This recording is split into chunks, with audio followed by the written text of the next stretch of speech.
갈라디아서 1장 11절로 봉독하도록 하겠습니다. 형제들아, 내가 너희에게 알게 하노니 내가 전한 복음은 사람의 뜻을 따라 된 것이 아니니라. 이는 내가 사람에게서 받은 것도 아니요 배운 것도 아니요 오직 예수 그리스도의 계시로 말미암은 것이라. 내가 이전에 유대교에 있을 때에 행한 일을 너희가 들었거니와 하나님의 교회를 심히 박해하여 멸하고 내가 내 동족 중 여러 영갑자보다 유대교를 지나치게 믿어 내 조상의 전통에 대하여 더욱 열심히 있었으나 그러나 내 어머니의 태로부터 나를 택정하시고 그의 은혜로 나를 부르신 이가 그의 아들을 이방에 전하기 위하여 그를 내 속에 나타내시기를 기뻐하셨을 때에 내가 곧 혈육과 의논하지 아니하고 또 나보다 먼저 된 사도들을 만나려고 예루살렘으로 가지 아니하고 아라비아로 갔다가 다시 다메섹으로 돌아갔노라. 아멘. 내가 전한 복음은 사람의 뜻을 따라 된 것이 아니다. 사람에게서 받은 것도 아니다. 사람에게서 배운 것도 아니다. 오직 예수 그리스도의 계시로 말미암은 것이다. 참 복음의 어떤 기원을 이렇게 표현하고 있습니다. 참 복음은 이것만이 진짜 복음이다. 여기서 나온 것이 진짜 복음이다. 예수 그리스도로부터 직접 계시로 주어진 것이 진짜 복음이다. 인위적으로 인간의 어떤 노력의 산물로 만들어진 것들, 공교한 말장난으로 만든 것들, 이런 것들은 복음이 아니다 라는 이야기를 하고 싶어서 여러 가지 말들을 많이 했습니다. 그래서 자기는 사도들을 만나지도 않았었고 예루살렘에 가지도 않았었고 뭐 이런 얘기까지 하는데, 이거는 자기가 예수 그리스도로부터 계시를 받을 때에 다른 그 어떤 것도 쉽게 말하면 잡티가 들어가지 않았다. 순수한 그 복음만을 내가 받았고 그것을 가르쳤고 증거했고, 그래서 거기에는 어떠한 변질도 없다. 이걸 강조하기 위해서 복음의 절대성을 이야기하고, 그리고 다른 복음을 배격하기 위해서 이런 표현을 썼습니다. 여기 다른 복음이라고 했는데, 그러면 사도 바울이 전한 것만 진짜 복음이고 다른 사람 전한 건 다 다른 복음이냐? 그게 아니고, 정말 하나님께서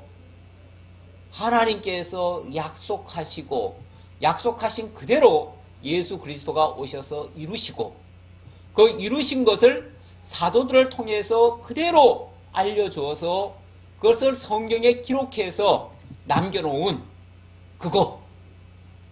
그것만이 진짜고 그 외에 나머지 것들은 다 잘못된 거다.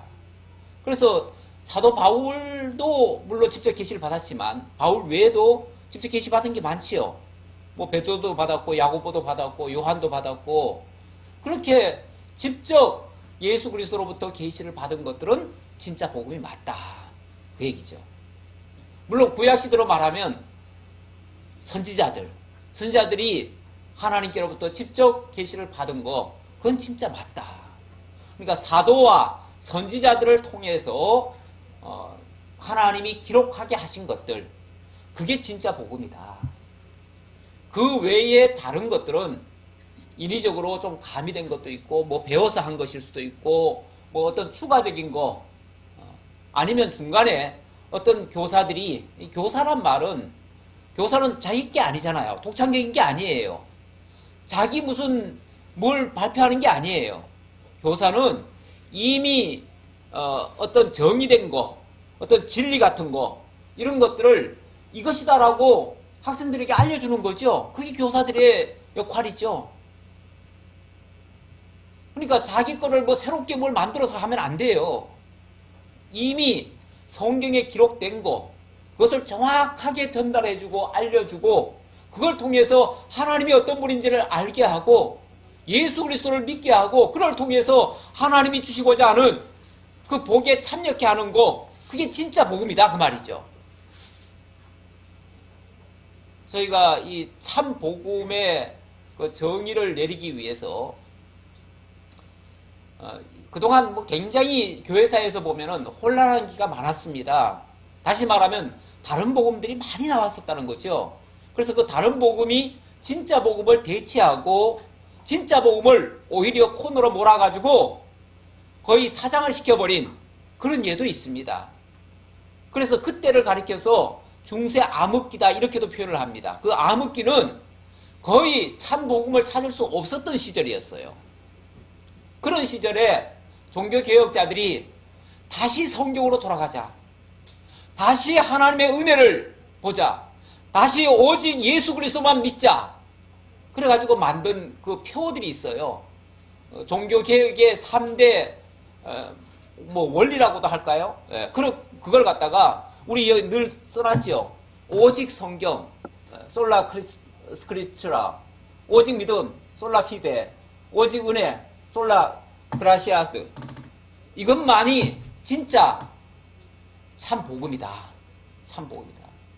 다시 말하면 오직 성경을 통해서만 주어진 것이다. 그리고 오직 믿음, 예수 그리스도 구주를 믿음으로만, 거기에 무슨 인간의 행위나 인간의 어떤 노력의 산물이 포함되는 거 아니다. 그리고 오직 은혜는 하나님의 전적인 주권에 의해서, 하나님의 선택에 의해서, 하나님의 역사에 의해서 이루어지는 것들이다. 이것이 진짜 복음이다. 그것의 어떤 기준점을 이렇게 제시를 했고, 여기서 벗어나는 것은 다른 복음이 될 수 있다는 것을 경고한 겁니다. 그래서 후대의 모든 교사들이 이것을 하나의 지침으로 받아가지고 성경을 해석할 때 성경을 벗어나서는 안 돼요. 성경을 절대 벗어나서는 안 되고, 그리고 예수 그리스도의 그 구주되심을 믿음에서 벗어나면 안 돼요. 예수를 믿고도 또 다른 걸 뭘 또 믿어야 된다, 뭘 또 해야 된다, 하나님의 은혜가 있지만 또 우리가 또 뭘 해야 된다, 이런 식으로 얘기하면 그건 다른 복음이 될 수 있다 라는 것을 어떤 기준을 세워놓은 겁니다. 그런데 한국교회가 지금 보면은요, 어떤 목사님이 그런 책을 썼어요. 구원 그 이후. 굉장히, 나는 그 책이 상당히 잘 썼어요, 사실은. 그 뭐 잘못 썼다고 제가 비판하는 게 아니에요. 그런데 우리가 예수 믿기 전까지는 하나님의 전적인 은혜다. 그리고 오직 믿음이다. 그러나 예수 믿은 이후에는 하나님이 우리를 택하시고 구속해 주신 것에 대한 우리의 보답이 있어야 된다. 그래서 인간의 어떤 행위가 거기에 첨가돼야, 추가돼야 온전한 구원이 이루어진다. 만약에 그렇지 못할 경우는 구원은 받지만 천국 가서 부끄러울 수가 있다. 그래서 부끄러운 구원, 뭐 이런 얘기도 하고, 뭔가 구원에 대한 온전함이 뭐 상쇄되는 듯한, 뭔가 부족한 것 같은 그런 느낌을 주어가지고 사람들로 하여금 오해를 사게끔 하는 그런 하나의 단초가 됐어요. 그래가지고 우리가 정말 하나님의 전적인 은혜와 예수 그리스도를 믿음에 대한 그걸로 이루어지는 그 복음이 아니라 또 다른 뭔가가 가미돼야만 뭔가 좀 부족한 복음이 보완이 되는 것 같은 그런 느낌을 줬어요. 그래서 우리가 예수 믿기 전까지는 하나님의 전적인 은혜지만 예수 믿은 이후에는 우리가 율법도 지켜야 되고 십계명도 지켜야 되고 또 뭐도 해야 되고 그러면서 자꾸만 새로운 또 뭔가 추가를 자꾸 시켜놨어요. 그러다 보니까 처음에는 예수 믿기만 하면 구원받는다 그래가지고 쉽게 접근을 했는데, 믿다 보면은 이것도 부족하고 저것도 부족하고 뭔가 자꾸만 새로운 게 추가돼가지고, 그래가지고 나중에 가보면은 예수 믿기가 왜 이렇게 힘들어, 이렇게 나와요. 예수 믿으려니까 이것도 걸리고 저것도 걸리고 여기도 안 되고 저것도 안 되고 뭔가 계속 뭔가 부족함이 자꾸 추가해야 되는 것 같은, 그러다 보니까 예수 믿기가 쉬운 게 아니라, 그리고 자유로운 게 아니라 뭔가 불편함이 자꾸만 따르고 거기서 굉장한 부담감을 다시 또 느끼게 되고, 그래서 교회 가는 것 자체가 자꾸 겁이 나고 나중에 와서 슬슬 교회에서 자꾸 멀어져 가는 이런 결과까지 빚어지게 돼요.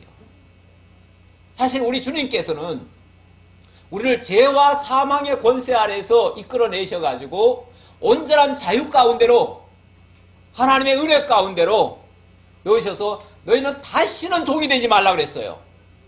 어떤 경우에도 종이 되지 말라 그랬어요. 그런데 은근슬쩍 우리가 뭔가 이것도 부족하고 저것도 부족하고 그러니까 이걸 의지해야 되고 저걸 의지해야 되고 이 사람을 의지해야 되고 저 사람을 믿어야 되고 자꾸 사람을 따르게 만들고 그러다 보니까 결국은 사람의 종이 되기도 하고 아니면 물질의 종이 되기도 하고 그것이 결국은 또 우리를 압박하는 수단이 되어지고 그래서 신앙이 자유롭지 못한 그런 결과로 빚어지는데 여기에 뭐가 가입이 됐느냐? 결국 이런 식으로 유도했다면 그 자체가 바로 다른 복음이 될 수 있다는 겁니다.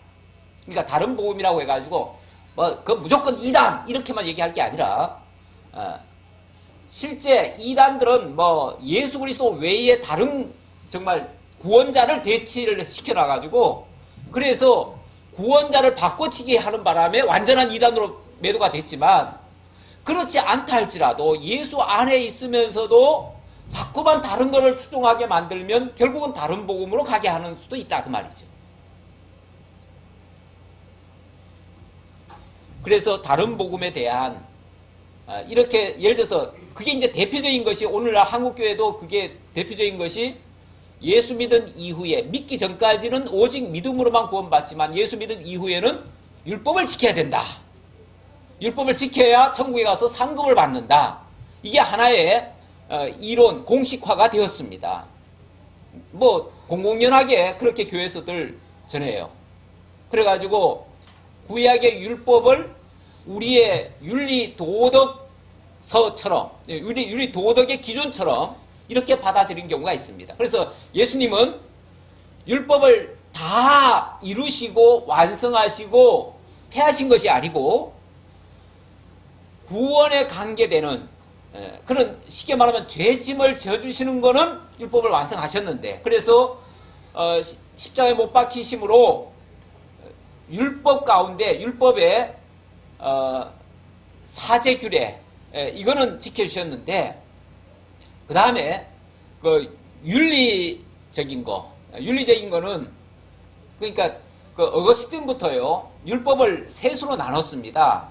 율법을 국가법, 의식법, 도덕법 이렇게 법을 세 법으로 나눠놓고 의식법은 예수님이 십자가에 못 박혀 죽으심으로 온전히 제사를 다 드려주셨다.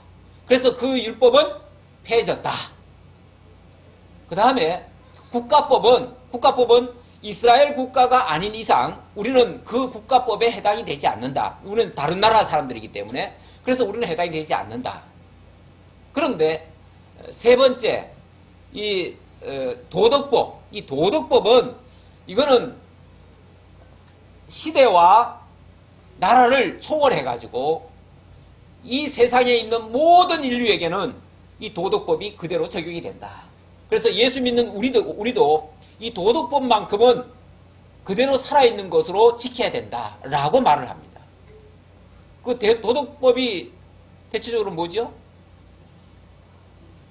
10계명에서 보면은 5계명부터 10계명까지 1계명부터 4계명까지는 그거는 의식법이라고도 할 수 있고요. 그러니까 쉽게 말하면 1계명부터 4계명까지는 거의 예수님께서 다 이루셨다라고 말을 하고 5계명부터 10계명까지는 이거는 우리의 윤리 도덕적인 분야이기 때문에 이거는 폐할 수가 없다. 이거는 반드시 지켜야 된다. 얼른 생각하면 맞지요. 예를 들어서 도둑질하지 말라, 간음하지 말라, 살인하지 말라, 남의 것을 빼앗지 말라 이런 얘기니까 그건 우리 지켜야 되는 거죠. 라고 생각을 하고 그 율법을 다시 강조를 하면 어느새 나도 알지 못하는 사이에 율법주의로 회귀하는 그런 결과가 되어져요. 사실 사도 바울이 이 갈라디아 교회를 향해서 막 목소리를 높이는 이유가 뭐냐면 바로 이런 부분입니다. 여기도 무슨 뭐 대단한 뭐 잘못된 걸 얘기하는 게 아니에요. 예수 믿은 다음에 예수 믿었다고 무조건 다 구원받냐? 구원받았다 할지라도 그래도 할례도 받아야지. 그 당시에 할례라고 얘기했지만 오늘날로 말하면 율법 지켜야지 그 말이에요. 예수 믿은 이후에 율법 지켜야지 라는 말이에요. 그 말과 이 말이 똑같은 얘기예요. 결국은 이 갈라디아 교회에 외치는 사도 바울의 목소리는 오늘날 한국교회를 향해서 외치는 소리와도 똑같다 그 말이죠. 결국 우리가 지금 현재 정말 참 복음에 서 있는가, 아니면 다른 복음도 좀 교회 안으로 유입이 돼 있는가, 이걸 지금 우리가 살펴봐야 돼요. 그렇지 않으면 자신도 모르게 그 율법 멍에 아래 다시 들어가가지고 또 말 못할 그런 또 힘든 생활을 또 해야 된다 그 말이죠. 그런데 어떠한 경우에도 예수 그리스도는 당신이 자유케 한 백성들을 억압하지 말라는 거예요. 제약하지 말라는 거예요. 그래서 자유를 빼앗지 말라는 거예요. 그렇다고 해서 그럼 뭐 우리가 그러면 마음 놓고 살아도 되느냐? 그게 아니죠. 하나님의 은혜 속에 있는 자가 어떻게 마음대로 살아요?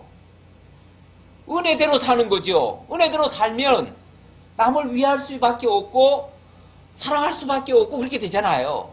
그거는 그야말로 하나님의 은혜에 녹아서 삶을 유도를 해야지, 그걸 윤리법을 들이대가지고 도덕법을 들이대가지고 도덕법으로 지도하려고 하면 안 된다 그 말이죠.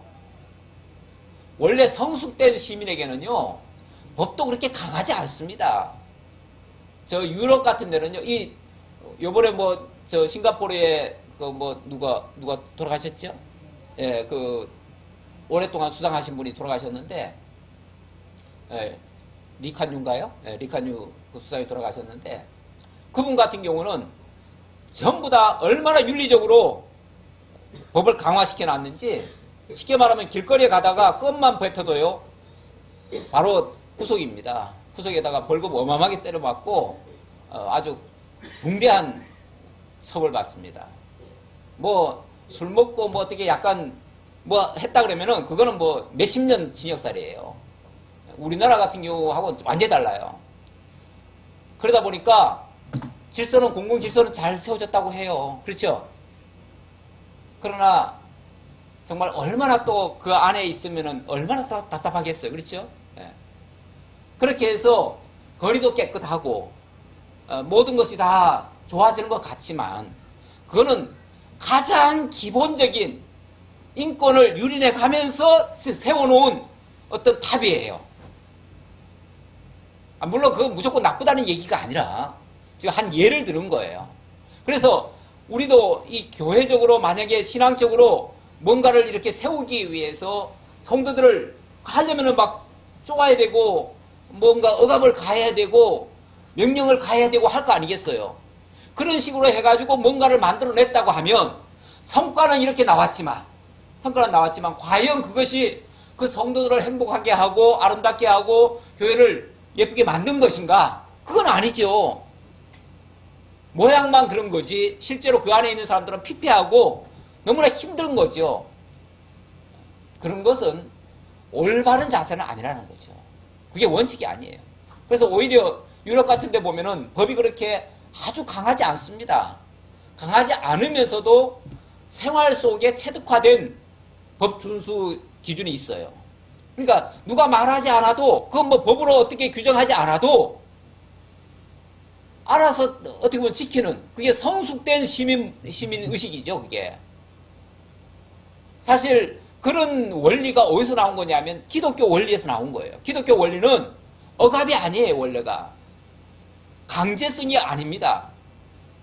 그야말로 큰 자가 어린 자를 섬기듯이 먼저 깨달은 자가 섬김으로써 도움으로써 보살핌으로써 만들어지는 그런 원리예요. 이래서 참된 신앙이 우리 속에 아예 내면까지 스며들면은 그 다음에 윤리는 자동으로 나오는 거예요. 윤리를 어거지로 시켜가지고 나오는 게 아니에요.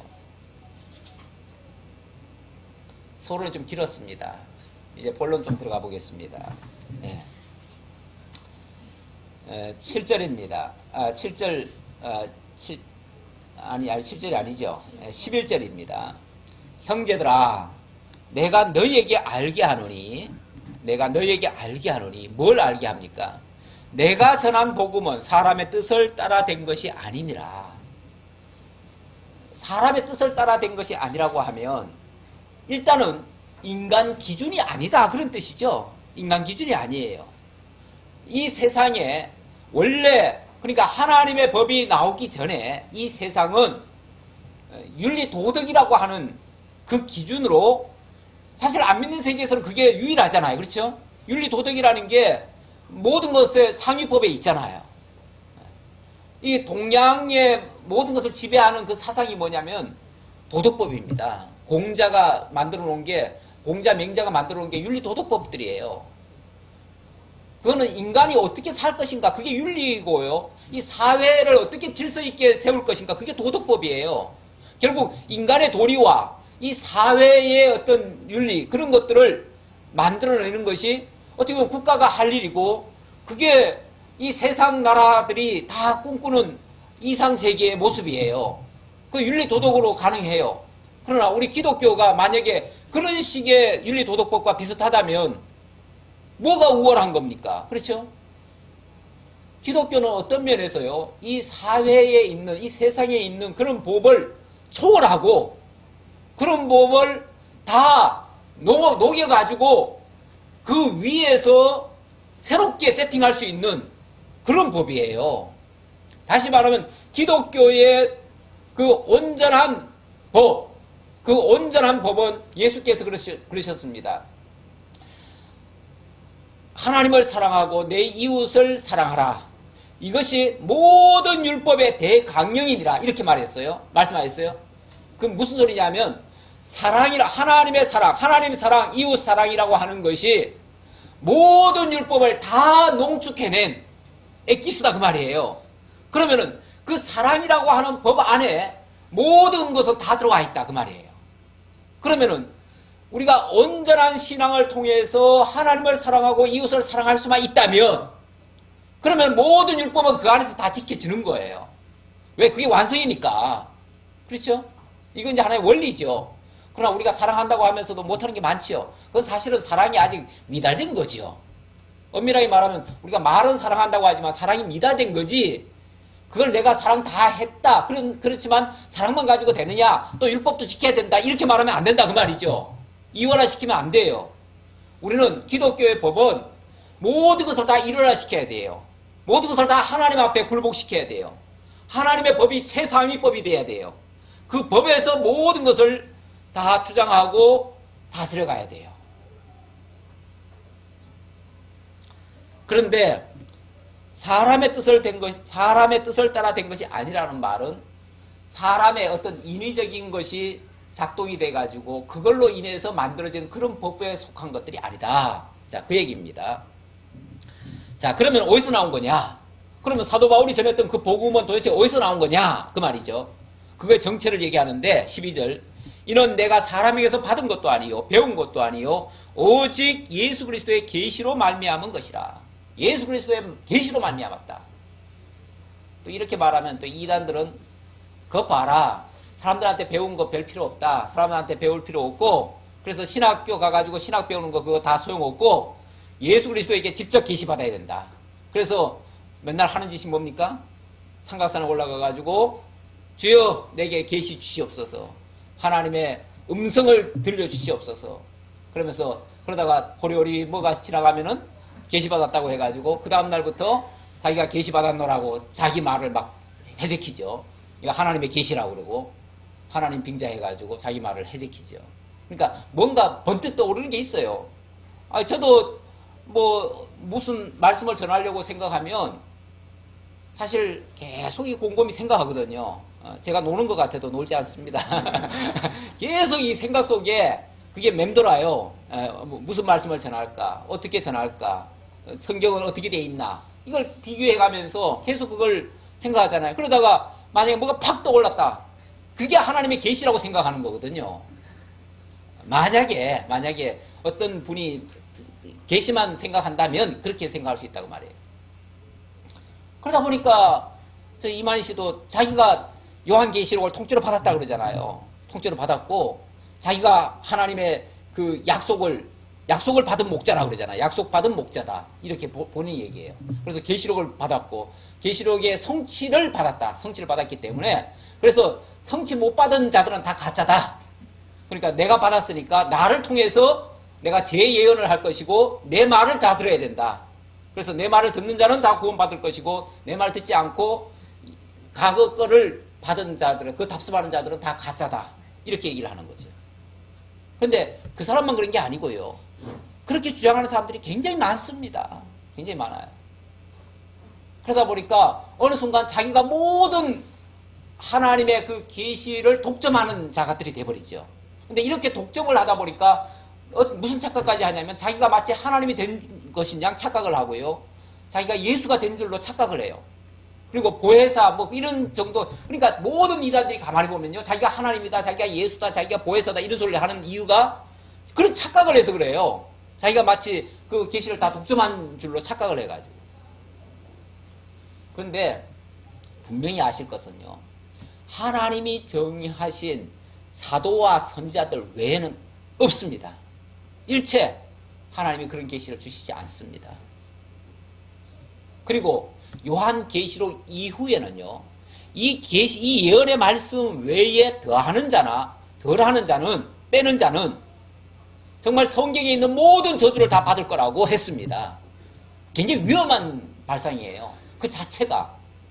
그거는 있을 수가 없는 겁니다. 하나님이 아무한테나 계시하는 게 아니에요.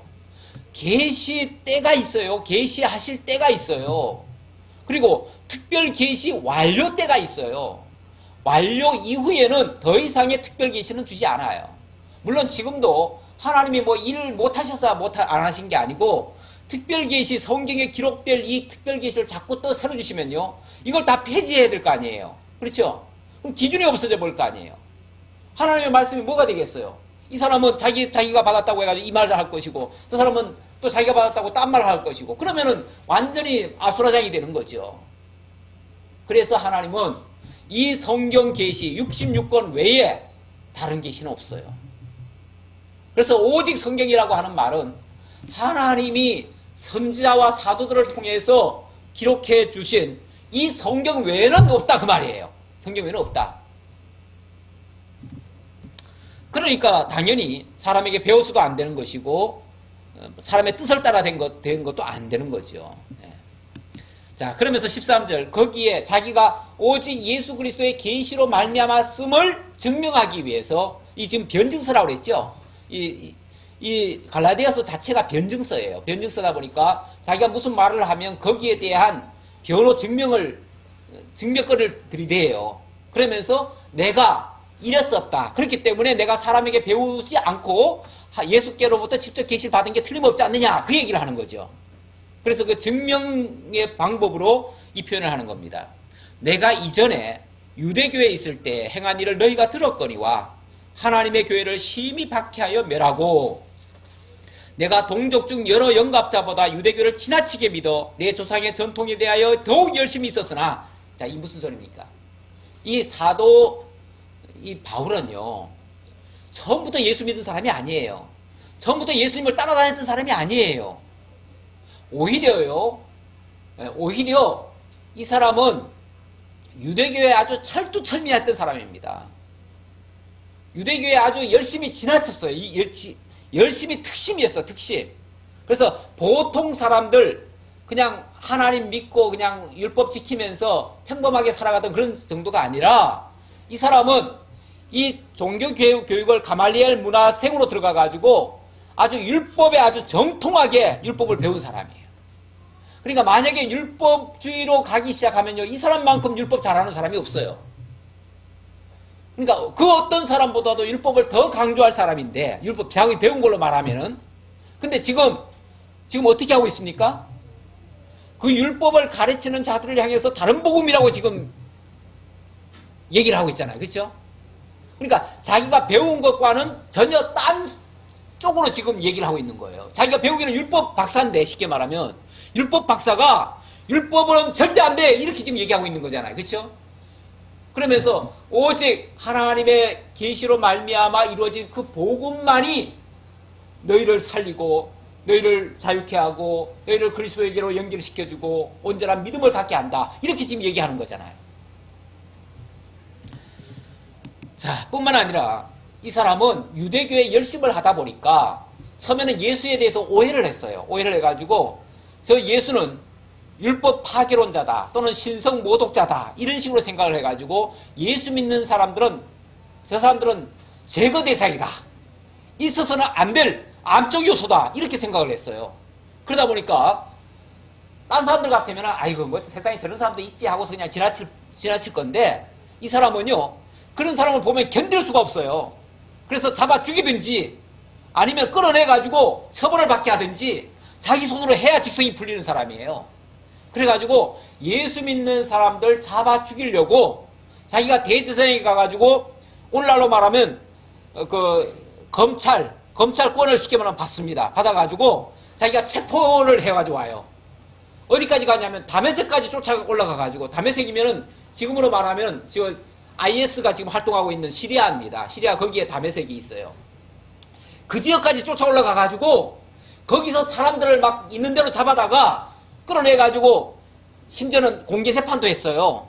요즘 북한에 가면은 인민재판 하잖아요. 인민재판 하듯이 아주 사람들 삥 둘려 앉혀놓고 이 사람이 신성을 모독했다. 하나님을 모독했다. 이런 사람 어떻게 해야 됩니까? 돌로 쳐 죽여야 됩니다. 그러면은 그럼 돌로 쳐 죽이시오. 이래가지고 돌로 쳐 죽이기까지 한 사람이에요. 지금 IS 한 짓이 그 짓이에요. 예. 뭐 다른 거 없어요. 지금 IS 이상하지 우리가 봤을 때? 근데 예수 모르면요 지금도 그 짓 하고 있을 거예요. 다. 전 세계가 원래 그렇게 하던 사람들이에요. 옛날부터. 그러니까 그거 예수 복음 모르면 율법대로 하니까 율법대로 하면 그렇게 해야 돼요. 율법대로 하면은 다 죽이라고 돼 있잖아요. 성경에 보면은 가나안 땅에 들어가서 어떻게 하라 그럽니까? 다 죽이라고 그러잖아요. 모든 우상 어떻게 하라 그럽니까? 다 깨트리라고 그러잖아요. 그래가지고 그 뭐 몇천 년간 내려온 그 문화 유적들 다 깨트려 버리잖아요. 그게 지금 성경대로 하는 거예요. 그 사람들. IS가 뭐 특별한 게 아니에요. 성경 율법대로 하면은 IS 되는 거예요. 복음 모르면 이렇게 된다 그 말이죠. 자, 바로 이 사도 바울이 예수를 믿기 전에 그때는 이름도 사울이었습니다. 사울이었을 때는 이런 짓을 했던 사람이에요. 그렇게 했던 사람이 지금 오히려 정반대편에 서가지고 예수 복음을 전하고 그걸 지금 비판하고 있거든요. 그러니까 자기 본성대로라면 이럴 사람이 아니잖아요. 그렇죠? 이걸 지금 내 과거를 봐라. 내가 그럴 사람이냐 그 말이죠. 그래서 이건 너희도 다 알지 않느냐. 다 아는 사실이에요. 사도 바울이 사울 시절에 이런 짓을 했다는 것은 그 지역 사람들 다 알아요. 그러니까 다 아는 거를 내가 얘기한다고 말이죠. 그러면서 하나님 너희가 들었거니와 하나님의 교회를 심히 박해하여 멸하고 하나님의 교회 예수 믿는 사람들을 잡아 막 죽이고 막 교회를 해체시키고 예루살렘 교회가요 처음에 굉장히 막 확대가 됐습니다. 확대가 됐는데 처음에 막 5,000명 3,000명 들어왔잖아요. 그래가지고 갑자기 막 교회가 대폭발이 일어났어요. 그래가지고 엄청나게 교회가 막 커졌고 그랬는데 그때 당시 사울이죠. 이 사울이 교회를 핍박하기 시작했습니다. 앞장서가지고 그 스데반 집사 있죠. 스데반 집사 잡아가지고 공개 재판해가지고 돌로 쳐 죽이는데 거기에 가표 던진 사람이에요. 이 사람이. 쉽게 말하면 이 사람이 선동하고 그렇게 했던 사람이에요. 그런 식으로 하다 보니까요. 사람들이 예수 믿으면 저렇게 죽는구나 싶어가지고 다 도망갔어요. 다 도망가가지고 그래서 교회가 막 뿔뿔이 다 흩어져 버렸어요. 이렇게 교회를 멸했던 사람이에요. 멸했던 사람. 만약에 예수 그리스도의 복음이 저에게 오지 않았다면 이 사람 아직도 이 짓 하고 있을 사람이에요. 여라고 내가 내 동족 중 여러 영갑자보다 유대교를 지나치게 믿어. 동족 중 영갑자보다 지나치게 믿었다. 막 굉장히 오바를 많이 한 사람이에요. 내 조상의 전통에 대하여 더욱 열심히 썼으나 그러나 그러면 항상 반전입니다. 그러나 내 어머니의 태로부터 나를 택정하시고 그의 은혜로 나를 부르시니까 사도, 이렇게 패역한 사도가, 이렇게 패역한 이 사울이 어떻게 하나님의 종이 될 수 있습니까? 어떻게 예수 그리스도의 사도가 될 수 있습니까? 도저히 인간적으로는 사도 될 수 없는 사람이에요. 하지만 이 사람이 사도가 됐습니다. 그렇다는 것은 이거는 자기 힘이 아니에요. 자기 의지가 아니에요. 조상적부터 섬기던 내 어머니의 태로부터 나를 택정하신 그분, 바로 그분이 당신의 그 은혜로 말미암아 나를 불러주신 거다. 은혜로. 예, 은혜라는 표현이 썼습니다. 이게 오직 은혜라는 말을 했는데요. 하나님께 부르심을 받는 거, 이거 은혜 아니고는 설명할 길이 없습니다. 지금 행한 걸로 봐서는 이 사울은 잡아 죽여야죠. 왜? 너무 악질이니까. 악질이에요. 사도 바울도 나중에 자신을 가리켜서 그렇게 말합니다. 자기는 패역자요, 폭행자요, 그러죠? 예. 그래서 죄인 중에 괴수였다, 이렇게 표현을 합니다. 자기 스스로가 봐서도요, 도저히 용서받을 수 없는 죄인 중에 괴수예요. 그런 사람이 어떻게 하나님께 부름을 받고 하나님의 일을, 또 이 예수 그리스도를 전하는 이 복음을 전할 수가 있겠습니까? 이건 전적인 하나님의 은혜였다는 것을 이렇게 더 강조를 하는 거죠. 자, 부르시니까 왜 불렀는가? 그러면은 왜가 중요하죠. 왜 불렀는가?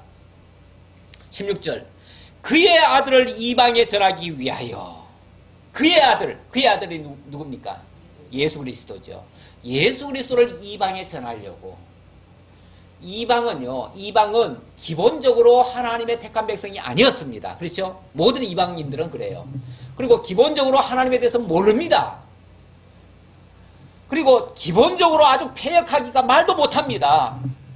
그런 이방에 정말 이 사랑의 메신저와 같은 이 예수 그리스도를 전하려고 하면, 하나님의 사랑의 메신저인 예수 그리스도를 전하려고 하면 보통 사람으로는 전할 수가 없어요. 보통 평범한 사람의 입으로 전하는 거 가지고 그들에게 효과적으로 전달이 안 돼요. 그래서 우리 하나님께서는요, 하나님의 그 방법이 아주 기묘하고 특별한데요, 오히려 회방하고 폭행하고 정말 예수 그리스도를 대적하던 그를 갖다가 은혜로 불러가지고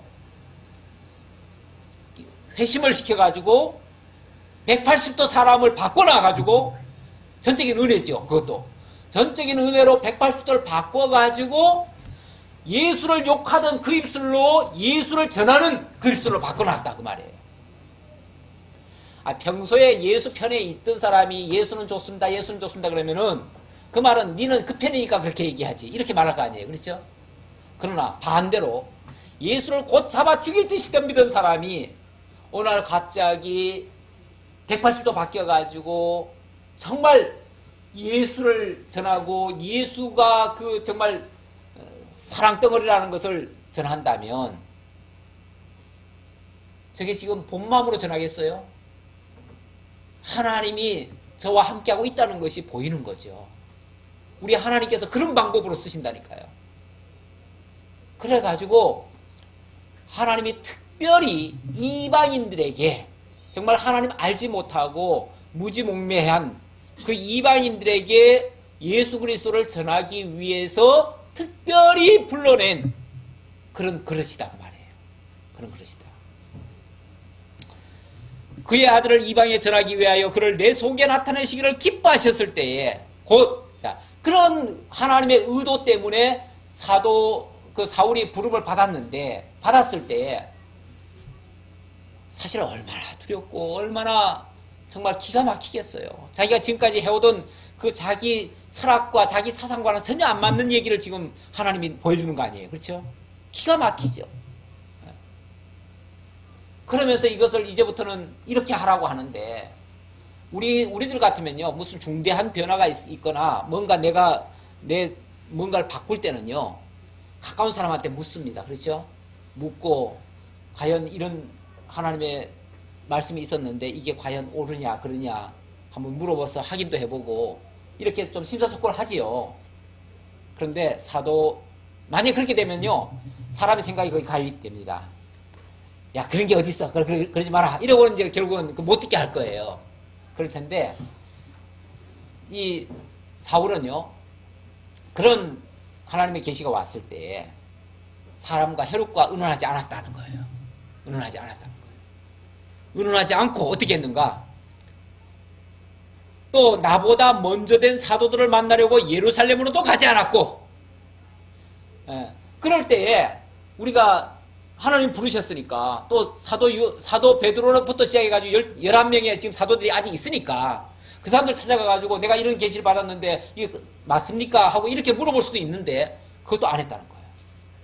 그렇게 되어지면, 그럼 뭐 베드로가 예를 들어서, 그러면 그렇게 하라고, 이렇게 했겠어요? 그제까지 뭐 하던 사람인데요? 예수 믿는 사람들 다 때려 죽이던 사람인데, 절대 못하게 하겠죠?